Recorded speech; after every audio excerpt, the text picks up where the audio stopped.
नमस्कार दोस्तों, कैसे हैं आप सब। उम्मीद करता हूं कि सारे कुशल मंगल हैं अपने घरों पे और अपनी अपनी जो तैयारी है उसको आप चलाए हुए हैं बड़े अच्छे से। एक जागरूक स्टूडेंट होता है उसकी तरह, ठीक है। बहुत जरूरी है कि अपनी आप जो कंटिन्यूटी है उसको ना तोड़े। तो चलिए आगे बढ़ते हैं। आज हम बात करेंगे नेक्स्ट टॉपिक पे। हमने NCERT plus competition view point से चीजें शुरू की हैं, जिसमें हम अल्टरनेटिव पावर्स ऑफ वर्ल्ड देख रहे हैं। लास्ट हमने यूरोपियन यूनियन को स्टडी किया था। आज का जो टॉपिक है वो है एशियान पे। ASEAN that is association of south east Asian nations. तो थोड़ा सा बैकग्राउंड पे इसमें बात करते हैं पहले कि हुआ क्या था। देखो, वर्ल्ड वॉर 2 के बाद टसल थी, ठीक है, दो पावर्स के बीच में, यूएसए एंड यूएसएसआर के बीच में, कि ग्रुप्स जो थे वो बन रहे थे, कंट्रीज जो थी वो उनके साथ जुड़ रही थी, ठीक है। उसी टाइम पे इंडिया भी अभी नया नया आजाद हुआ था, ठीक है। उन्होंने क्या इनिशिएट कर दिया, नैम, नॉन अलाइनमेंट मूवमेंट, की हम जो है वो किसी भी ना यूएसए के साथ और ना यूएसएसआर के साथ हम जुड़ेंगे, हम अपना फ्री रहेंगे, इंडिपेंडेंट रहेंगे और ग्लोबल लेवल पे हम हेल्प जो है वो भी करेंगे। तो सेम ऐसे ही चलता हुआ, ठीक है, एक ग्रुप जो है वो सामने आता है, देखने को मिलता है हमें, ठीक है, 1967 में। तो 1967 में क्या था, एस्टेब्लिशमेंट ऑफ एशियान जो है हुई। Then there is a decision, जिन्होंने ट्रीटी काइंड ऑफ साइन की थी, that is called as Bangkok declaration या एशियान डिक्लेरेशन इसको हम बोलते हैं। तो कब हुआ था, 1967 में। स्टार्टिंग में जब एस्टेब्लिशमेंट हुई थी एशियान की, तो एशियान के सिर्फ 5 मेंबर थे, ठीक है, फादर मेंबर्स जिनको हम बुलाते हैं। मैंने मेंबर्स यहाँ पे लिखे हुए हैं, ठीक है। आज के टाइम की बात करें तो टोटल 10 मेंबर्स हैं यहाँ पे, ठीक है। बहुत इजी है मेंबर्स को याद करना, ठीक है। Indonesia, Malaysia, Philippines, Singapore, Thailand, ठीक है। आप इसको कैसे याद रख सकते हैं, IMPST, ठीक है। अगर फर्स्ट इनको याद रखना हो फादर नेशंस को, तो IMPST आप ऐसे इनको याद कर सकते हैं। वैसे इतना टफ नहीं है, इजीली जो है वो याद हो जाएगा। नेक्स्ट है Brunei, Vietnam, Laos, Myanmar and Cambodia, ठीक है। इसका भी आप कोई सीक्वेंस जो है वो बना सकते हैं। मैंने जो बनाया आपको बता देता हूं, ठीक है। ब्लू वैन लाओ मेरी कैम, ठीक है। कैम कोई एक नाम याद करने के लिए रख लो, ब्लू वैन लाओ मेरी, ठीक है, ब्लू वैन लाओ मेरी कैम, ठीक है। तो आप इस हिसाब से इसको जो है याद कर सकते हैं। देखो, स्टार्टिंग में जब भी कोई एक कम्युनिटी बनती है, ग्रुप बनता है, तो उसका एक ऑब्जेक्टिव होता है। लास्ट हम लोग ने क्या स्टडी करते आ रहे थे कि उस टाइम पे जब ये ग्रुप्स जो थे वो बन रहे थे, सब जो थे सारी कंट्रीज जो थी इकोनॉमिक लॉसेस से, इंफ्रास्ट्रक्चर से, पॉलिटिकली डिस्टर्ब थी टोटल। तो ये कंट्रीज भी जो थी वो डिस्टर्ब, एशिया तो खासकर ज्यादा डिस्टर्ब था। तो इनका भी एक मोटिव था कि हमें शांति में रहना है। तो स्टार्टिंग के जो इनके ऑब्जेक्टिव थे वो क्या थे, प्राइमरी कि इकोनॉमी, एक तो क्योंकि इकोनॉमिक लॉसेस में है तो इकोनॉमी को ग्रो करना है, ठीक है। कैसे, सोशल प्रोग्रेस के साथ मिलजुल के हमने काम करना है, कल्चरल डेवलपमेंट करनी है और रीजनल जो पीस है, ठीक है, उसको और स्टेबिलिटी को लाना है। पीस, देखो इंडिया वालों ने जो नाम शुरू किया था, पीस वहां भी थी, ईयू की स्टार्टिंग में भी पीस वहां भी थी, पर ईयू जो है वो इकोनॉमिकली ज्यादा ना होते हुए पॉलिटिकली ज्यादा इन्वॉल्व होगी। स्टार्टिंग में ये था, ये एशियान भी जो है इकोनॉमिकली ज्यादा इन्वॉल्व रही और अभी तक भी इकोनॉमिकली ज्यादा है, पॉलिटिकली ये इतना रखती नहीं है, इतना मोटिव नहीं है उसका पॉलिटिकली इनिशिएट करने का। बट आज के टाइम पे इकोनॉमिकली एशियान जो है बहुत अच्छा स्टेबल है और बहुत सारी कंट्रीज जो है वो इसके साथ टाई अप करने में इच्छुक हैं।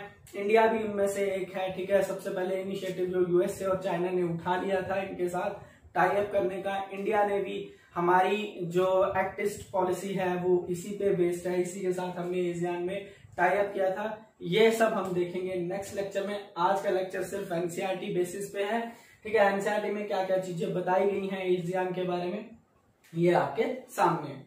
तो अगर एस्टेब्लिशमेंट की बात करें तो 1967 में बैंकॉक डिक्लेरेशन, ठीक है। उसके बाद क्या होता है, एक चीज मैं यहाँ पे भूल गया हूँ, 1994 में एनसीईआरटी के अकॉर्डिंग, ठीक है, एक फॉर्म जो है इनका एशियान रीजनल फॉर्म जो है वो बनाया जाता है, जिसमें बात की गई थी कि सिक्योरिटी और पीस की और ग्रो करने की साथ साथ, ठीक है। नेक्स्ट 1997 में क्या होता है, एशियन विजन जो है वो रखा जाता है। एशियन कंट्रीज जो हैं वो आपस में क्या करती हैं, एक विजन सेट करती हैं कि हमें 2020 तक यहां पहुंचना है। उस विजन में भी बात की गई थी कि 2020 तक जो हमारी आपस में ग्रुप है, ठीक है, उसमें क्या है, इकोनॉमिक ग्रोथ को स्टेबल करना है, इकोनॉमिक ग्रोथ को होते होते पीस को स्टेबल करना है, हमें सोशल डेवलपमेंट जो है, जो कि इसके स्टार्टिंग के ऑब्जेक्टिव थे, इसको साथ लेके 2020 तक हमने क्या है, इन सबको अचीव करना है, ठीक है। 2003 में क्या होता है, एक बदलाव जहां पे लाया जाता है, बदलाव में, ठीक है, ऑन लाइन ऑफ ईयू, ठीक है, जैसे ईयू ने क्या अपनी कम्युनिटी सेट की थी, ठीक है, स्टार्टिंग में वैसे मैंने आपको बताया कि इसका कोई मोटिव नहीं था कम्युनिटी सेट करने का, पर 2003 में, ठीक है, on line of European union, इन्होंने भी क्या किया, एशियन कम्युनिटी जो है वो सेट की, ठीक है, that is under the Bali concord 2, ठीक है, that is under Bali concord 2। तो इन्होंने भी जो अपनी कम्युनिटीज जो है वो सेट की, दैट इज एशियन कम्युनिटी। अब एशियन कम्युनिटी जो है 2003 में बात चल रही थी, पर प्रॉपरली जो उनको कह सकते हैं कि लॉन्च किया गया, प्रॉपरली जो काम में आई, ठीक है, वो आई 2015 में एशियन कम्युनिटीज, ठीक है। तो एशियन कम्युनिटी के 3 पिलर्स थे जो कि मैंने यहाँ पे लिखे हैं, Asian political security council, Asian economic community, Asian social culture community. जो एशियन कम्युनिटी 3 हिस्सों में जो है 3 पिलर्स पे बनाई, इस ग्रुप को हम एशियन कम्युनिटी जो है वो बोलते हैं। तो इस कम्युनिटी के भी कुछ ऑब्जेक्टिव होंगे कि हमें क्या करना है, कैसे करना है, तो आइए इन पे ध्यान देते हैं।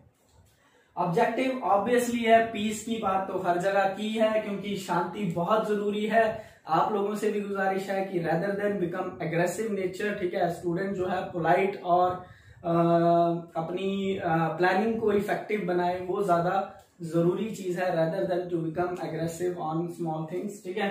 तो promote active collaboration and mutual assistance on matter of common interest. तो इनका भी क्या था कि इंटरनेशनली जो है हम लोग क्या है साथ में आए। अब क्या हुआ, इंटरनेशनली भी ये अपने आप को पहले अपने रीजन तक ही एस्टेब्लिश थे, अब क्या है इंटरनेशनल चीजों के साथ, इंटरनेशनल कम्युनिटीज के साथ, ठीक है, अपने आप को जो इंटरनेशनल ऑर्गेनाइजेशंस हैं उनके साथ अपने आप को टाई अप जो है वो करने लगे, और अपना जो है जो उनके म्यूचुअल इंटरेस्ट हैं, ठीक है, म्यूचुअल मैटर हैं, कॉमन मैटर हैं, उन पे बात करके उनको प्रमोट करने की जो है वो बात रखी गई।